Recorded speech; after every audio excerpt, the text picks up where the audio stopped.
भाव है, बहुत सुंदर भाव है। माँ भगवती की कथा हमें समझाना चाहती है कि जीवन में आप जितना भी अच्छा कार्य करेंगे तो भी लोग कुछ कहेंगे, और कितना भी बुरा कर लेंगे तो भी लोग कुछ कहेंगे। अच्छे से अच्छा गा लेंगे तब भी कुछ कमी रह जाएगी, अच्छे से अच्छा कुछ भी पा लेंगे तो भी कोई न कोई कमी रह जाएगी, और बुरे से बुरा भी कर लेंगे तो भी आपकी मंडली में बहुत से लोग हैं जो शामिल हो जाएंगे। तो बुरा करने वालों की भी भीड़ है और अच्छा करने वालों की भी भीड़ है। लोग उनको भी बोलते हैं जो बुरा करते हैं, लोग उनको भी बोलते हैं जो अच्छा करते हैं। और हम और आपकी तो चिंता ही छोड़ दीजिए। श्रीमद् देवी भागवत महापुराण के महात्म की कथा ये कहती है कि इस दुनिया के लोगों ने तो भगवान कृष्ण को भी आरोपित कर दिया। हाँ, हम तो बहुत छोटे से जीव हैं, इस दुनिया के लोगों ने तो भगवान कृष्ण को कहाँ छोड़ा।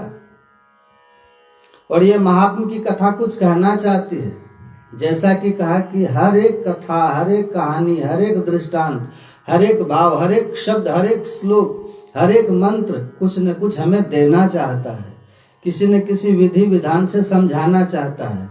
धर्म क्लिष्ट होता है थोड़ा सा, ज्ञान की सीधी सीधी बात थोड़ी सी कठिन हो जाए तो वो हमारे भीतर न बैठ पाए, तो हमारे ऋषियों ने, हमारे विद्वानों ने उसको सरल ढंग से, सरलता के साथ हमारे भीतर उड़ेलने का प्रयास किया है। ये भाव कहती है कथा। भगवान कृष्ण पर आरोप लगा दिया, किस बात का? एक बार सत्राजित ने मणि को प्राप्त किया भगवान सूर्य देव से, और प्राप्त करके प्रफुल्लित हुआ, प्रसन्नचित्त हुआ और द्वारका में लौटा। तब साधना से प्राप्त किया।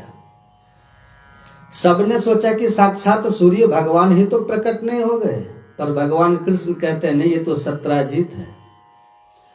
मणि की दिव्यता है ये जो इसके पास मणि है उसकी दिव्यता है, उसकी चमक है ये। जैसे संतों के पास ज्ञान की मणि होती है, त्याग की मणि होती है, अच्छे विचारों की मणि होती है, इसके पास भी ये अपने तप करने के बाद सूर्य भगवान से प्राप्त हुई मणि का ये प्रभाव है कि ये दैदीप्यमान हो रहा है और द्वारिका की ओर चला आ रहा है।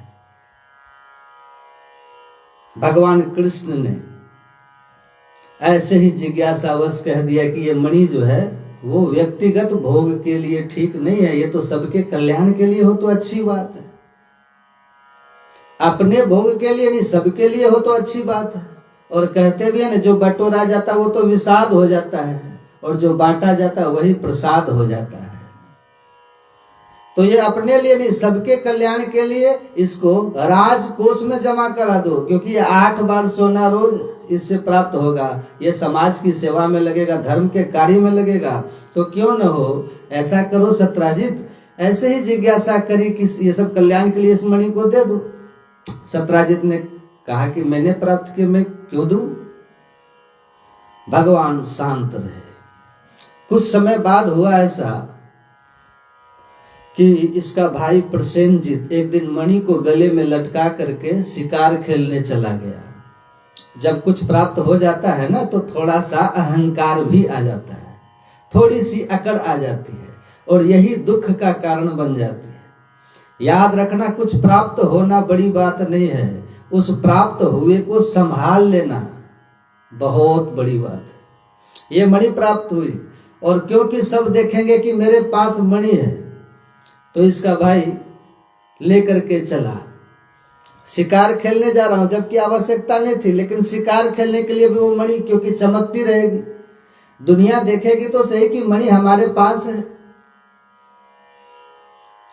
शिकार करने गया था, लेकिन शेर ने इसी का शिकार कर दिया, लौट कर वापस नहीं आया।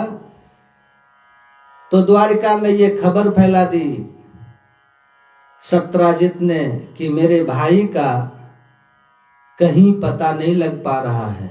और मणि के लिए द्वारकाधीश ने एक बार मुझसे कहा था, तो लोभ के कारण हो न हो, कहीं न कहीं मेरे भाई के जो पता न लगने के पीछे कोई कारण है, वो इन्हीं का कोई कारण होगा, यही उसमें कहीं शामिल होंगे। मणि भी नहीं है, मेरा भाई भी नहीं है, इन दोनों को का निमित्त जो था वो भगवान को ठहरा दिया।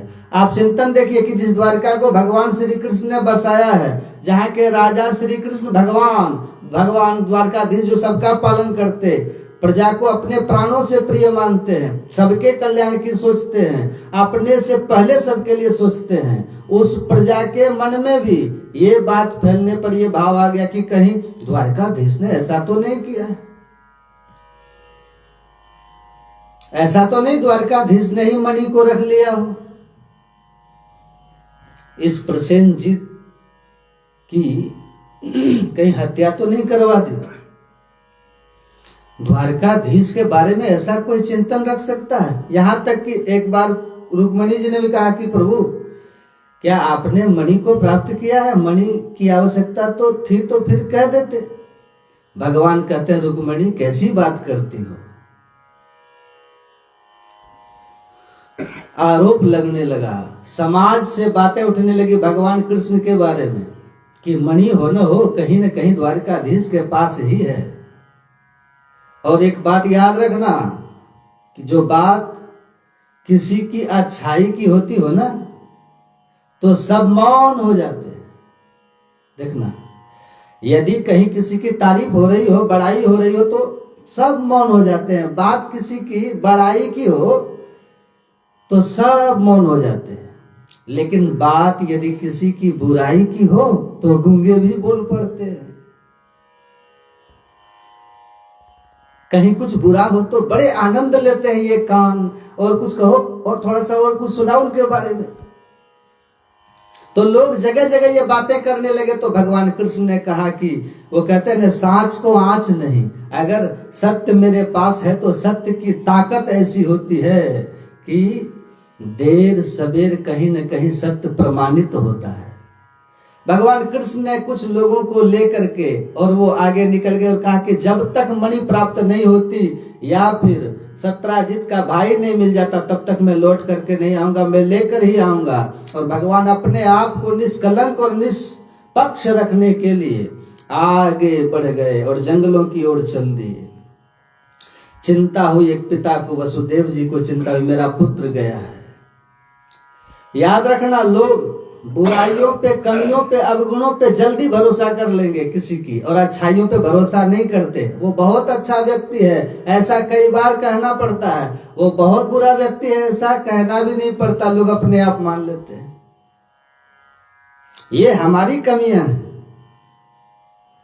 सब कहने लगे, जगह जगह चर्चाएं होने लगी। भगवान श्याम सुंदर गए, देखा प्रसेनजीत मरा पड़ा है, सिंह ने उसको मारा था, इसकी मृत्यु जंगल में हो चुकी है, शिकार खुद हो चुका है। भगवान जो खून था उसको देख देख करके आगे बढ़े, पद चिन्हों को देख देख कर आगे बढ़े, निशानों को देख कर आगे बढ़ते चले गए। तो थोड़ी दूरी पर जाकर ये देखते हैं कि एक सिंह भी, एक बाघ भी मरा पड़ा है, एक सिंह भी मरा पड़ा है।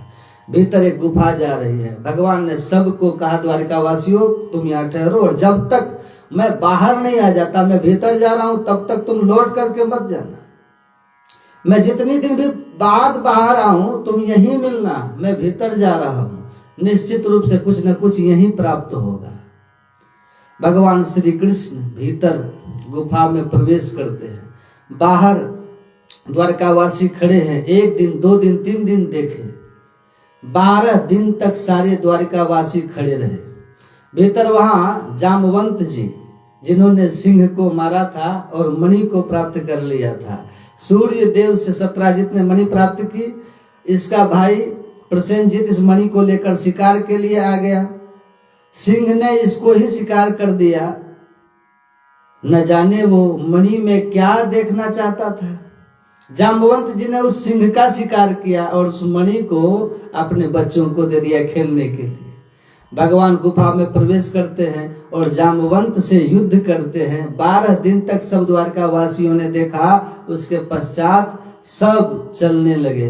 अब तो ऐसा अनुमान है कि इतने दिन तक कोई गुफा में कैसे जीवित रह सकता है। अब द्वारकाधीश नहीं रहे हैं और यही खबर पूरी द्वारका में जाकर के फैला दी।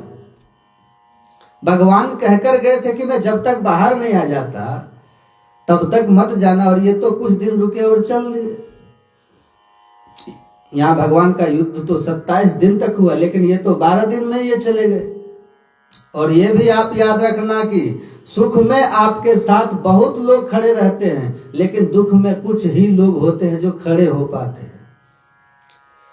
जिन लोगों के लिए भगवान ने सब कुछ दिया है, आज उन्हीं लोगों ने भगवान का साथ छोड़ा और जाकर द्वारका में कहते हैं कि भगवान द्वारकाधीश अब हमारे बीच नहीं रहे, प्राणांत हो गया भगवान का। वसुदेव जी चिंतित हो गए।